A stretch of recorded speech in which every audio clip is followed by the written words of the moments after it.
आज Doubtnut app download करें। Doubtnut पर अपने सभी गणित, रसायन विज्ञान, भौतिक विज्ञान और जीव विज्ञान के डाउट्स का करो सफाया। बस प्रश्न की फोटो खींचो, एक ही प्रश्न को क्रॉप करो और तुरंत वीडियो सोल्यूशन पाओ। अभी डाउनलोड करें। नमस्कार दोस्तों, हमारा प्रश्न है कि परमाणु त्रिज्या का सही क्रम क्या है। दोस्तों में 4 विकल्प दिए गए हैं, हमें बताना है कि परमाणु त्रिज्या किसमें जो है सही क्रम में व्यवस्थित है। ठीक है, तो दोस्तों सबसे पहले हम जानते हैं कि हमारी जो परमाणु त्रिज्या होती है वो किस पर निर्भर करती है, परमाणु के आकार पर निर्भर करती है। ठीक है, तो हम कह सकते हैं कि हमारी जो परमाणु त्रिज्या है वो किस पर निर्भर करेगी, परमाणु के आकार पे। तो हम कह सकते हैं कि हमारा जो परमाणु का आकार बड़ा होगा उसकी क्या होगी, त्रिज्या उतनी ही ज्यादा होगी। तो यहां पर दोस्तों हम लिख लेते हैं कि जिसमें परमाणु का आकार क्या होगा, बड़ा होगा। ठीक है, उसमें क्या होगी, उसकी त्रिज्या जो दोस्तों वो क्या होगी, ज्यादा होगी। तो हम कह सकते हैं कि उसकी त्रिज्या ज्यादा होगी। ठीक है, उसी तरीके से जिसमें दोस्तों परमाणु का आकार वो क्या होगा, छोटा होगा, उसकी क्या होगी, उसकी त्रिज्या उतनी ही छोटी होगी। तो हम कह सकते हैं कि उसकी जो त्रिज्या है वो क्या होगी, छोटी होगी। ठीक है, तो इस आधार पे दोस्तों हम अपने विकल्पों को देखते हैं कि कौन सा बिल्कुल सही क्रम में व्यवस्थित है। ठीक है, तो दोस्तों यहाँ पर हमने परमाणु त्रिज्या के बारे में जान लिया कि हमारी परमाणु त्रिज्या किस पर निर्भर करती है। ठीक है, तो सबसे पहला विकल्प हमें दिया गया है दोस्तों, वो दिया गया है नाइट्रोजन, उसको छोटा कहा गया है Be के द्वारा और उसको छोटा कहा गया है बोरॉन के द्वारा। ठीक है, तो दोस्तों हम यहाँ पर जानते हैं कि हमारा बी जो होता है हमारा क्या होता है, ये होता है हमारा बेरिलियम। ठीक है, तो हमारा जो बेरिलियम है इसका परमाणु क्रमांक क्या होता है, वो होता है 4। ठीक है, और यहाँ पर दोस्तों हमारा जो बोरॉन होता है इसका परमाणु क्रमांक क्या होता है, ये होता है 5। और इसका दोस्तों जो हमारा नाइट्रोजन है इसका परमाणु क्रमांक कितना होता है, वो होता है 7। ठीक है, तो परमाणु का आकार किसका बड़ा है, वो तो नाइट्रोजन का बड़ा है।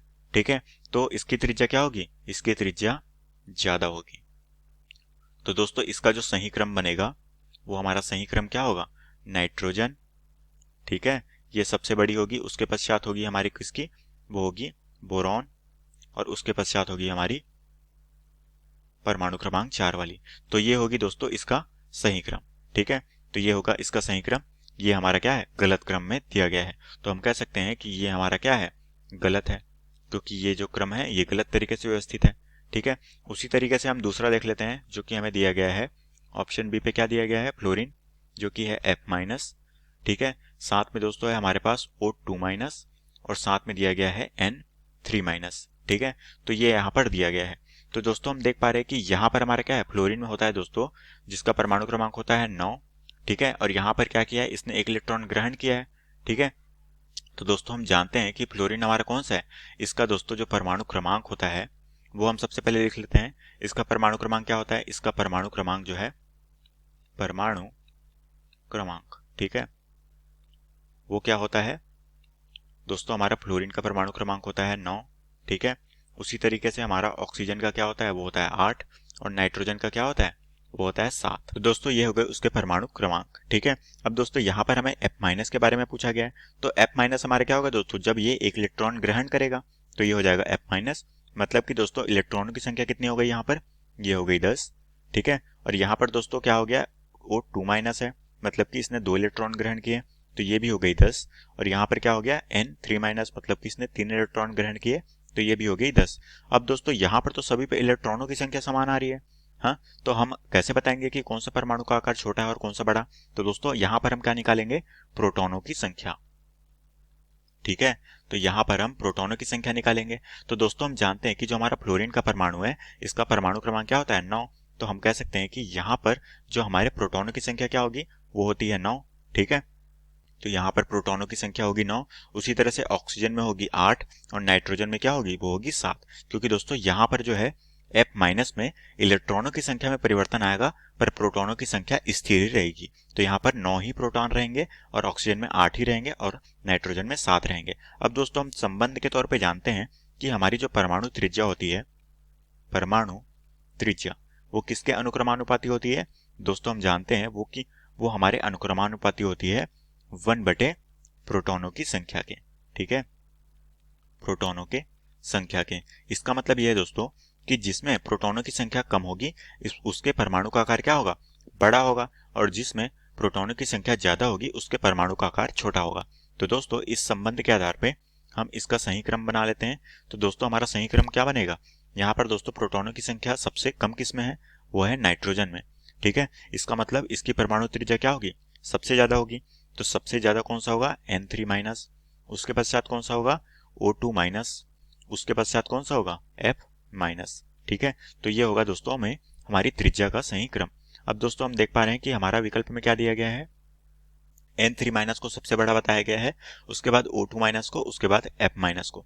मतलब कि दोस्तों ये हमारा जो क्रम है ये बिल्कुल सही है। तो हम कह सकते हैं कि हमारा जो ऑप्शन बी है ये हमारे प्रश्न का बिल्कुल सही विकल्प है। ठीक है, अब दोस्तों हम अपने तीसरा और चौथे ऑप्शन को भी देख लेते हैं। दोस्तों हमारे जो तीसरा ऑप्शन दिया गया है वो है ऑप्शन सी, जहां पर दिया गया है Na, जिसे छोटा बताया गया है लिथियम से और उसे छोटा बताया गया है पोटेशियम से। तो दोस्तों हमारे पास जानते हैं कि सोडियम का परमाणु क्रमांक होता है वो कितना होता है, वो होता है 11, लिथियम का होता है हमारा 3 और हमारा पोटेशियम का होता है हमारा 19। तो दोस्तों यहाँ पर जो हमारा सही क्रम बनेगा वो क्या बनेगा, यहाँ पर दोस्तों इलेक्ट्रॉनों की संख्या ज्यादा है तो हमारा सही क्रम होगा वो क्या होगा, पोटेशियम होगा। उसके पश्चात कौन सा होगा, उसके पश्चात होगा हमारा सोडियम और उसके पश्चात होगा हमारा लिथियम। ठीक है, तो ये हो गया हमारा सही क्रम। और दोस्तों यहाँ पर किसको बताया गया है, सोडियम को सबसे छोटा बताया गया है, जबकि ऐसा नहीं है दोस्तों, सबसे छोटा लिथियम है। तो ये हमारा क्या है, सही क्रम है। तो हम कह सकते हैं कि ये ऑप्शन हमारा क्या है, गलत है। ठीक है, क्योंकि यहाँ पर गलत विकल्प गलत क्रम में दिया गया है। उसी तरीके से चौथा विकल्प देख लेते हैं जो कि हमारा ऑप्शन डी, जहां पर है हमारा Fe3+, यहाँ पर उसे छोटा बताया गया है Fe2+ से और उसे छोटा बताया गया है Fe4+ से। ठीक है, तो दोस्तों हम यहाँ पर इसका सही क्रम बना लेते हैं। इसका जो सही क्रम बनेगा दोस्तों, हम जानते हैं कि यहाँ पर हमारा जो है Fe का दोस्तों परमाणु क्रमांक क्या होता है, वो होता है 26। तो Fe4+ के लिए क्या हो जाएगा, वो हो जाएगा दोस्तों 26। इसने 4 इलेक्ट्रॉन त्याग दिए हैं तो ये क्या हो जाएगा 26 माइनस 4, तो ये हमारा कितना हो गया, ये हो गया 22। ठीक है, इलेक्ट्रॉनों की संख्या हो जाएगी इसमें 22। उसी तरह से Fe2+ पे क्या हो जाएगा, ये हो जाएगा 24। ठीक है, उसी तरह से Fe क्या दिया गया है 3+, इस पे कितना हो जाएगा, यहाँ पर 3 इलेक्ट्रॉन निकल गए तो ये हो गया हमारा 23। ठीक है, तो ये हो गया दोस्तों। अब दोस्तों अगर मैं इलेक्ट्रॉनों की संख्या के आधार पर सही क्रम बनाऊं तो सबसे बड़ा किसकी त्रिज्या होगी, वो होगी Fe2+ की, उसके पश्चात होगी Fe3+ की, उसके पश्चात किसकी होगी, Fe4+ की। ठीक है, तो ये होगा उसकी त्रिज्या का सही क्रम। और हमें क्या दिया गया है, हमें यहाँ पर दिया गया है Fe4+ को सबसे बड़ा बताया गया है, जो कि हमारा क्या है, बिल्कुल गलत है। तो हम कह सकते हैं कि ये ऑप्शन भी हमारा क्या हो जाएगा, गलत हो जाएगा। तो इस आधार पे हमने देखा दोस्तों हमारी जो श्रृंखला का जो सही क्रम है वो कौन सा है, वो है ऑप्शन बी। और यही दोस्तों हमारे प्रश्न में पूछा गया था, जो कि हमारे प्रश्न का बिल्कुल सही उत्तर है। तो आशा करता हूँ दोस्तों आपको ये प्रश्न समझ आया होगा। धन्यवाद। कक्षा 6 से 12वीं से लेकर नीट, IIT, JEE वो एडवांस के लेवल तक 1 करोड़ से ज्यादा छात्रों का भरोसा। आज ही डाउनलोड करें डाउटनेट ऐप या व्हाट्सएप करें अपने सारे डाउट्स 8400 400 400 पर।